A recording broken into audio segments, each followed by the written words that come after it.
Good afternoon बच्चों। हम सामाजिक विषय में पढ़ रहे हैं पार्ट 8 पशु पक्षियों का आवास।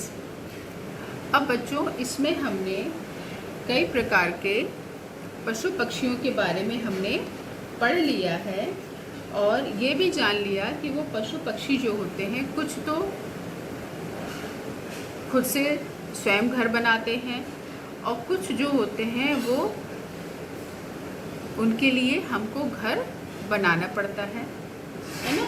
तो और साथ ही हमने ये पढ़ लिया था कि जो पशु पक्षी होते हैं उनमें जो पक्षी होते हैं वो अपना घर किन किन चीज़ों से बनाते हैं और जानते हो पक्षियों के घर को हम घोंसला कहते हैं और वो घोंसला बनाने के लिए किस प्रकार की वस्तुओं का इस्तेमाल करते हैं। हमने पढ़ लिया था कि जो पक्षी होते हैं वो पौधे की नाजुक टहनी, ऊन, बाल, रुई, कपड़ों के टुकड़े, सूखे पत्ते आदि अलग अलग चीज़ों का प्रयोग अपने घोंसले को बनाने के लिए करते हैं। और उसी में हमने ये भी पढ़ लिया था कि कुछ पक्षी जो होते हैं वो अपना घोंसला क्या करते हैं, घरों की दीवारों और छतों पर भी बना लेते हैं, जिसमें हमने एक उदाहरण देख लिए थे, 2 उदाहरण, एक कबूतर और गौरैया। अब बच्चों आज हम पढ़ेंगे पालतू पशु और पक्षी। ठीक है, पालतू पशु और पक्षी आप समझ ही गए होंगे कि पालतू मतलब जिनको पाला जाता है। ठीक है, जिनको कहाँ पालते हैं, हम अपने घर में पालते हैं। ठीक है, तो ऐसे पशु पक्षी जिनको कि हम अपने घर में पालते हैं वो पालतू पशु या पालतू पक्षी कहलाते हैं। अब बच्चों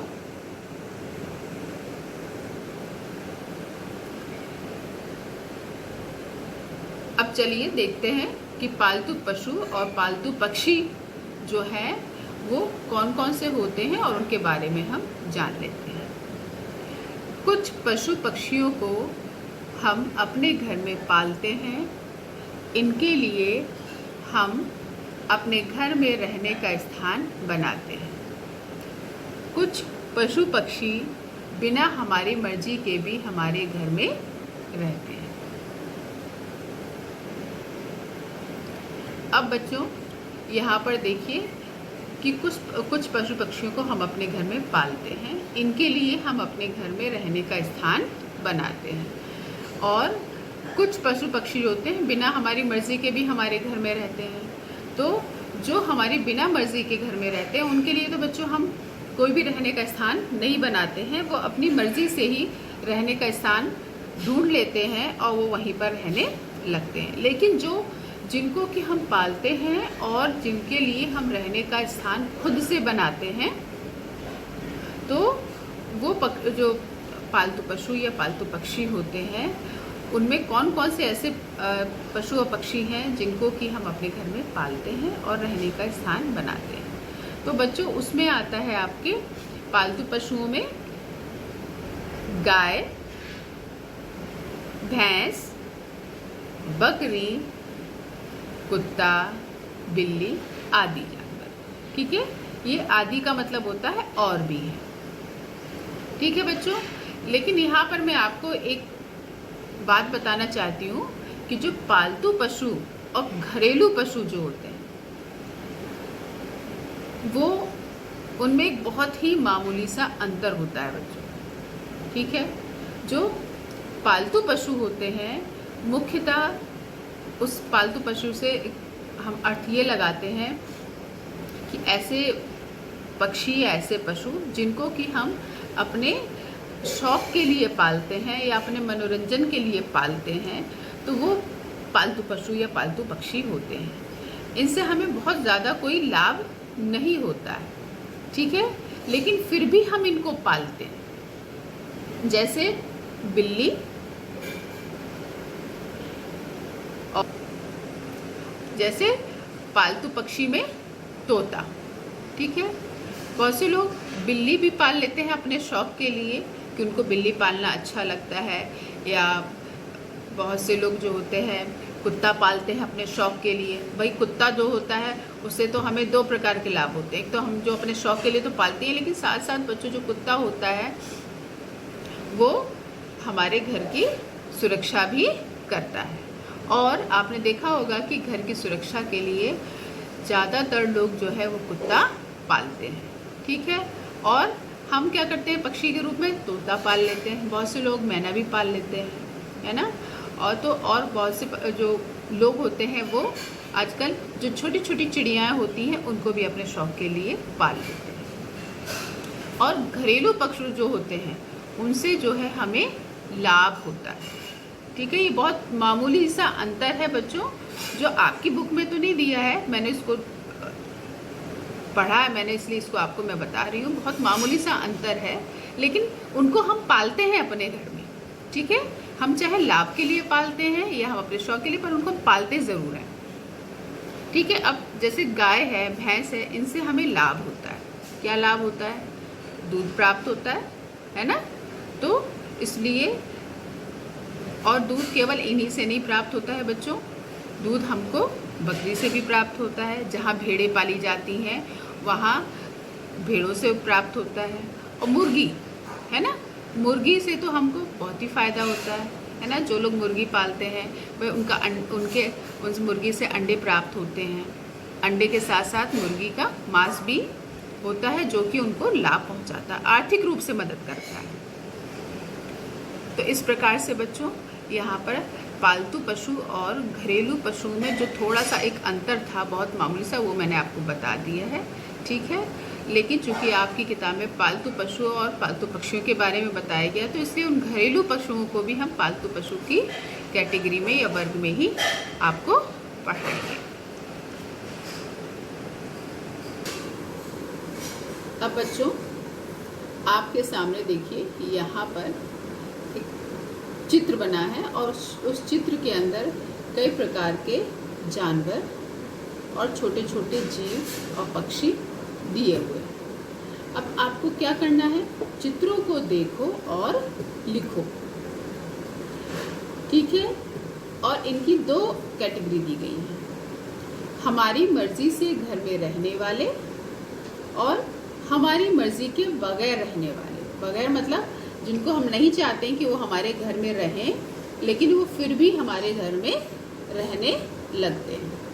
और आप सभी जानते हैं कि हमारी मर्जी से घर में रहने वाले जो पशु पक्षी होते हैं वो कौन कौन से होते हैं। लेकिन यहाँ पर जो आपको ये चित्र दिए गए हैं, इन्हीं में से आप बता सकते हैं। बताइए, सबसे पहले है हमारी मर्जी से घर में रहने वाले, ठीक है।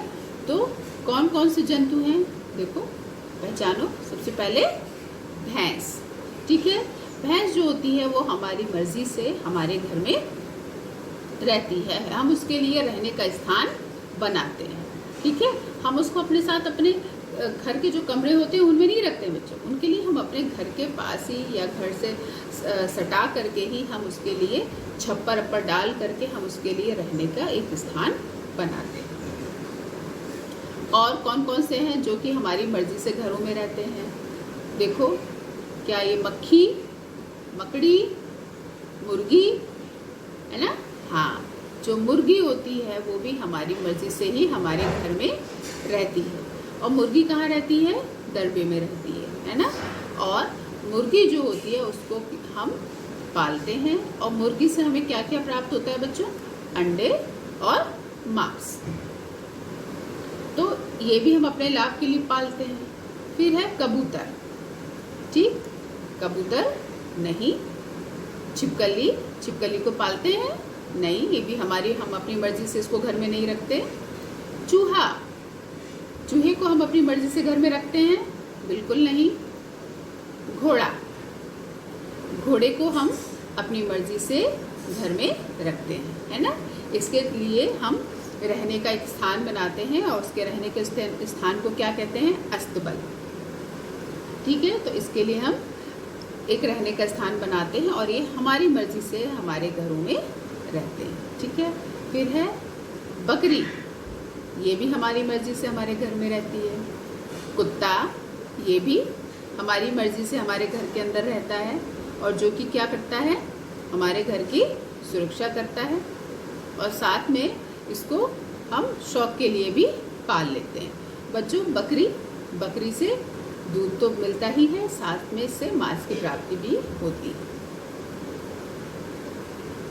अब इधर गाय को भी हम क्या करते हैं, अपनी मर्जी से घर में रखते हैं। और बच्चों, जो गाय होती है, गाय और भैंस, इनके रहने के स्थान जो होते हैं, इनको अस्तबल में ही उसमें गौशाला में रखा जाता है। जो गाय होती है इसको हम कहाँ रखते हैं, गौशाला में रखते हैं, और भैंसों को भी हम वहीं पर रखते हैं।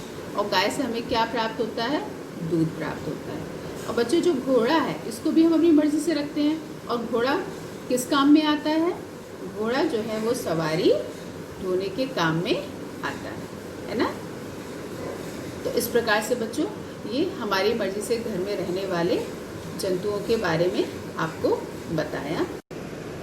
अब बच्चों, अब हम देखेंगे कि हमारी मर्जी के बगैर रहने वाले जीव जंतु कौन कौन से हैं। क्योंकि हम इस तालिका में से चित्रों को देख रहे हैं, तो इसलिए हमको यहीं से बताना है। बच्चों देखो, यहाँ पर सबसे पहले है मकड़ी, मक्खी, मकड़ी और छिपकली और ये चूहा। ठीक है बच्चों, मक्खी, मकड़ी, छिपकली और चूहा, ये जीव ऐसे हैं बच्चों जो कि हमारी मर्जी के बगैर हमारे घर में क्या करते हैं, रहते हैं। इनको आप घर से कितना भी भगाओ, कितना भी प्रयास कर लो, तो कुछ समय के लिए तो चले जाते हैं, लेकिन फिर वापस पुनः ही ये लौट आते हैं। ये हमारे घर में ही रहते हैं, और आप कितना भी प्रयास कर लो, ये भागते नहीं हैं, है ना। तो मक्खी, मकड़ी, छिपकली और चूहा, ये हमारी मर्जी के बगैर हमारे घर में रहते हैं। और बच्चों, कबूतर को वैसे तो बहुत से लोग पालते हैं, है ना, लेकिन फिर भी जो कबूतर होता है, ये अपनी मर्जी से कहीं पर भी अपना घोंसला जो है वो बना लेता है। ऊंची ऊंची इमारतों में, या पुराने जो भवन जो खंडहर हो रहे हैं उनमें, या हमारे घरों में ही इनको कोई ऐसा जगह मिलता है, कोई ऐसा खुला भाग मिलता है जहाँ पर ये आसानी से अपने घोंसले बनाते हैं और वहाँ पर ये रहने लगते हैं। तो इस प्रकार से बच्चों, आपने हमारी मर्जी से घर में रहने वाले और हमारी मर्जी के बगैर रहने वाले जीव जंतुओं के बारे में अभी मैंने आपको इस तालिका से बताया, और उम्मीद है कि आप बहुत अच्छी तरीके से इसको समझ गए होंगे। बच्चों, अभी आपको मैंने किताब से पूरा पाठ आपको समझा दिया है। अब उसी में से जो आज पढ़ाया है उसी को मैंने संक्षिप्त रूप में लिखा है। इसको आपको अपनी कॉपी में लिखना है, तो जल्दी से मैं इसको आपको पढ़ के बता दे रही हूँ। पालतू पशु और पक्षी। जिन पशु पक्षियों को हम घर में पालते हैं उन्हें पालतू पशु और पालतू पक्षी कहते हैं। पालतू पशु और पक्षियों के लिए हम घर में रहने का स्थान बनाते हैं। कुछ पशु पक्षी बिना हमारी मर्जी के भी हमारे घर में रहते हैं। पालतू पशु, और इधर मैंने कुछ पालतू पक्षियों के नाम लिखे हैं। पालतू पशु में बिल्ली, कुत्ता, बकरी, गाय, भैंस, घोड़ा, भेड़ आदि। आदि का मतलब और भी पालतू पशु होते हैं जिनको कि लोग पालते हैं। ठीक है। पालतू पक्षी मुर्गा, तोता, बत्तख, कबूतर, बुलबुल, मुर्गी। कबूतर बच्चों बहुत से लोग जो हैं इनको पालते हैं, है ना। तो मुर्गा, तोता, बत्तख, कबूतर, बुलबुल, मुर्गी। अब है हमारी मर्जी से घर में रहने वाले पशु पक्षी। गाय, भैंस, बकरी, कुत्ता, घोड़ा, मुर्गी, मुर्गा, तोता आदि। हमारी मर्जी के बगैर रहने वाले पशु पक्षी। चूहा, मकड़ी, छिपकली, मक्खी, बरैया, चींटी, कॉकरोच आदि। बच्चों, ये ऐसे पशु पक्षी होते हैं या ऐसे जीव होते हैं जो कि हमारी मर्जी से नहीं रहते, बल्कि अपनी मर्जी से हमारे घरों में आ जाते हैं। ठीक है। तो इस प्रकार से बच्चों आपको ये पाठ मैंने करा दिया है। अब इस पाठ के प्रश्न उत्तर बच्चे हैं जो कि मैं आपको अगली कक्षा में कराऊंगी।